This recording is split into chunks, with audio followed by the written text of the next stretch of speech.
This is an extraordinary opportunity. I was just watching the live stream that's going out and also checking the Twitter feed.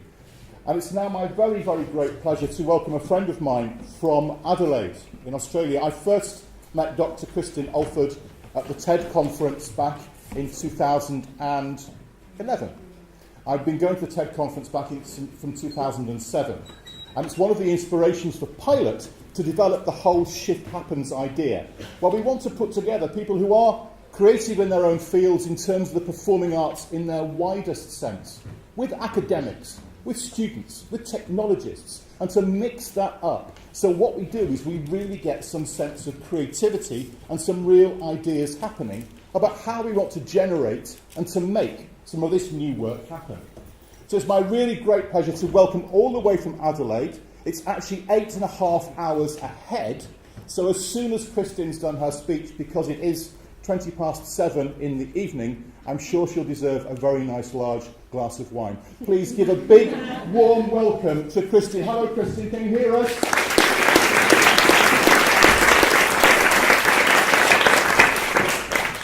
Can you hear us? Thanks, Matt. Brilliant. And thank you for inviting me to speak with you. I really enjoyed that introduction because when Mark said new ways to create work, I think that's very relevant. My work is as a futurist, so I'm interested in how we create new ideas about the future.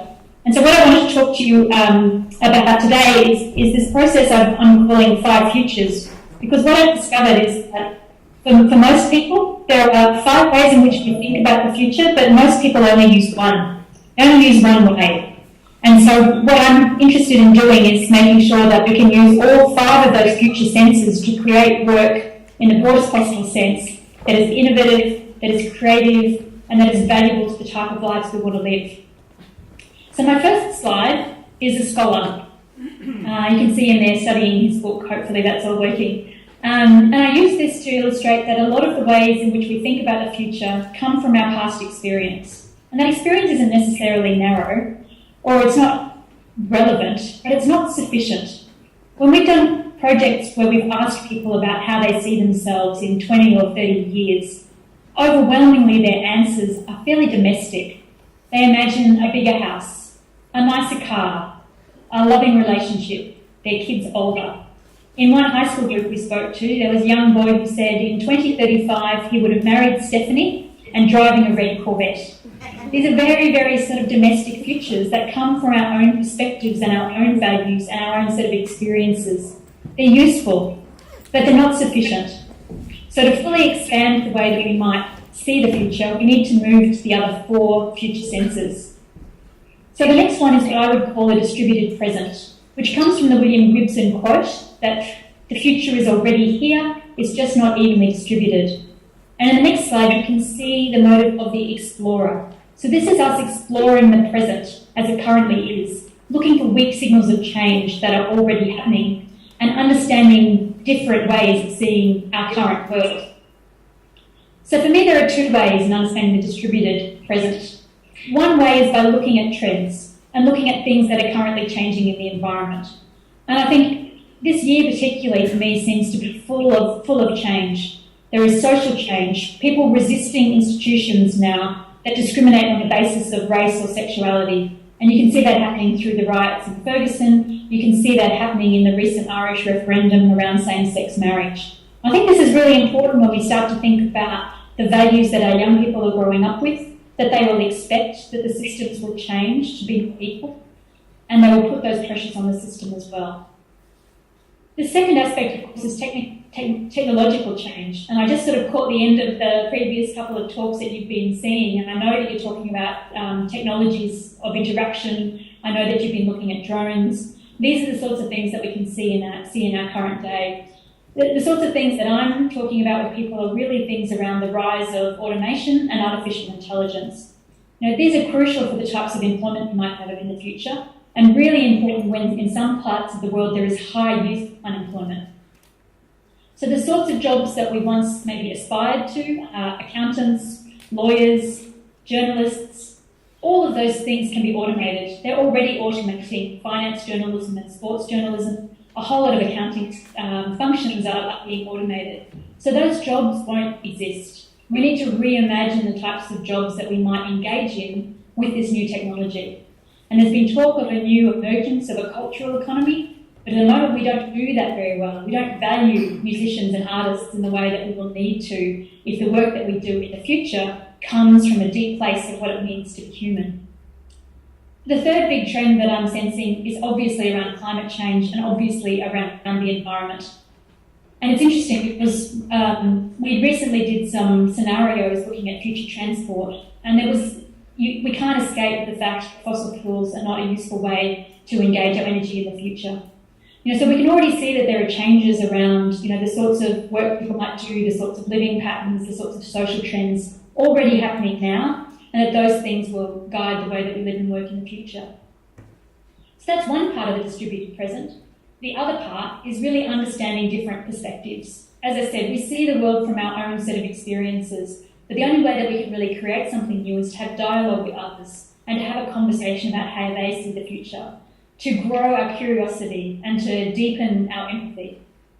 So one of the projects that's relevant, I think, is a project called Climate Century that I'm involved in with a local theatre company here just north of the city.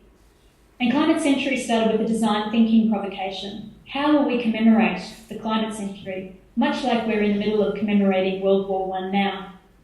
And the first stage of that project is to work with the South Australian Maritime Museum and to interview a range of scientists and a range of policymakers, of community people, to understand how they would see a commemoration for the future, to bring in all of those different perspectives and create amazing visual and performing art as a result.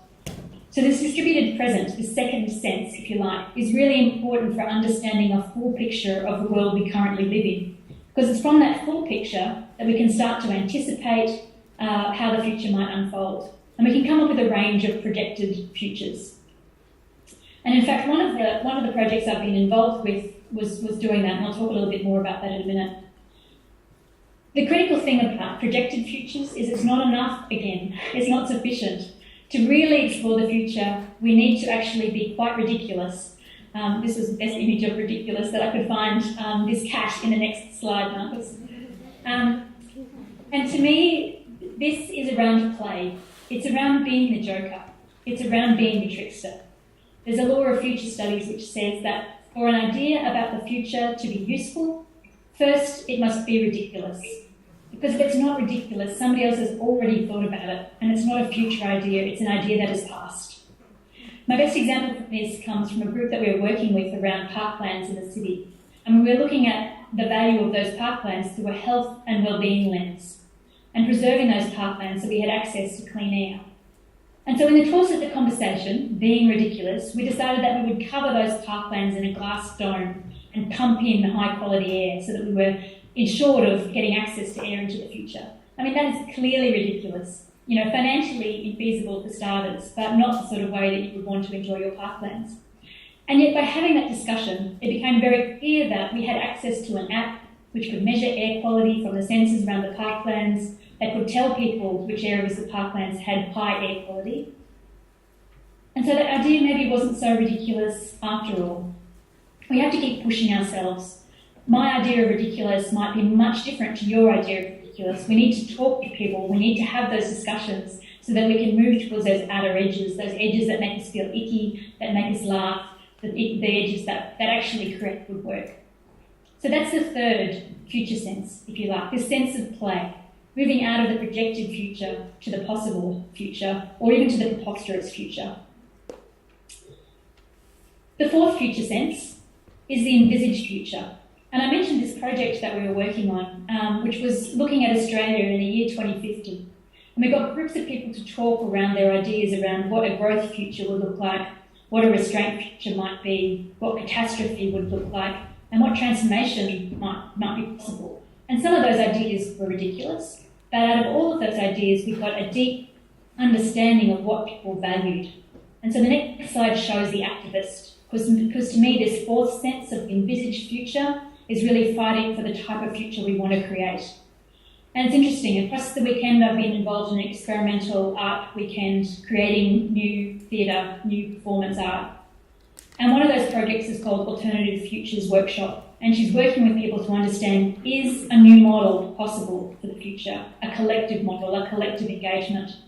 And it was interesting because we struggled to articulate our vision.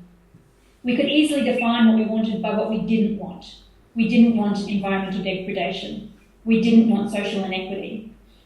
We didn't want the death of bees. We didn't want the death of our species. But to actually articulate a positive, optimistic vision for the future that's full of hope was hard. And yet I think it's a challenge that we must aspire to.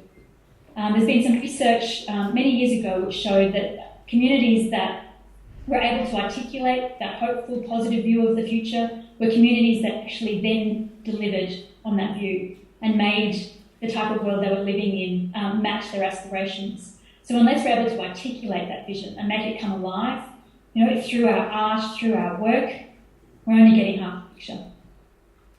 And then the final sense for the future is what I call the emergent future, and the next slide shows our listener. And this is listening to the future as it emerges from the present. This is connecting deeply to the source of what matters. Those questions: who is myself? What is my life's work? How do I connect deeply in a heart sense with people around me to create something new that none of us knew existed? And this is where the source of profound innovation comes from, by listening to the future as it emerges. So these are my 5 senses. The summary slide, the next slide, just shows you those. So we think of it through our past experience first and foremost, and as I said, that's the way that most people see the future, and that's where most people stop. We need to move beyond that, to imagine the distributed present, to look for the weak signals of change and the exciting things that are happening and the things that we might be able to take as an opportunity as well as need to adapt to. We need to project futures and extend them to the possible and the preposterous. We need to imagine those positive, hopeful images for the future, our envisaged futures, and we need to be listening closely to the future as it emerges. In any future, what happens is what we create. But also, we find that what continues is really a sense of what it means to be human. And for me, this last slide, it's all about joy, it's all about optimism. And using these 5 senses can move us outside of a negative feeling that we might have through our own vision and move to something which is collective and joyous. And I hope you're able to adopt that in your work and find the joy and the innovation in what you do as well. Thank you very much.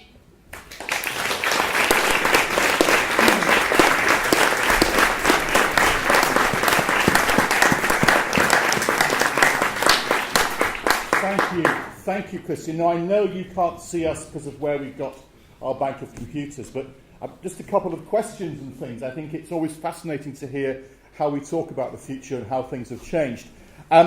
For me, one of the big things is that when we talk to people who have got the money and we need to persuade them, and we go in and we are the tricksters or the jokesters or whatever, how do we move those hearts and minds? Do you have any strategies or tips for how we present to those people for whom they don't want to see the jokesters and the tricksters?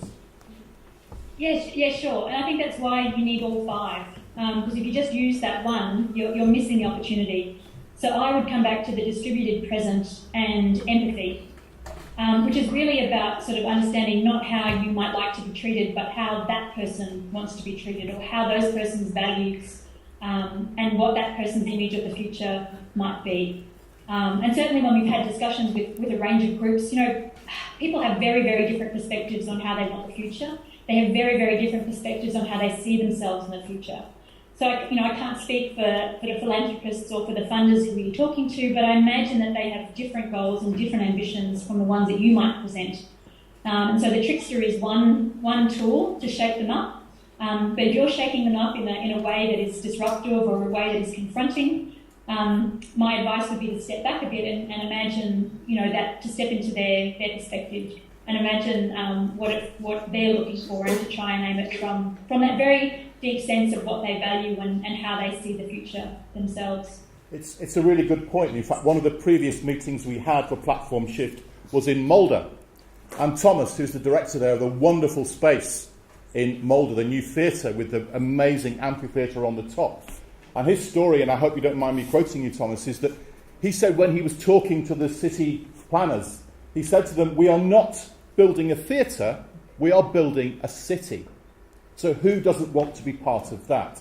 And so the reframing of that question enabled that wonderful space to be built.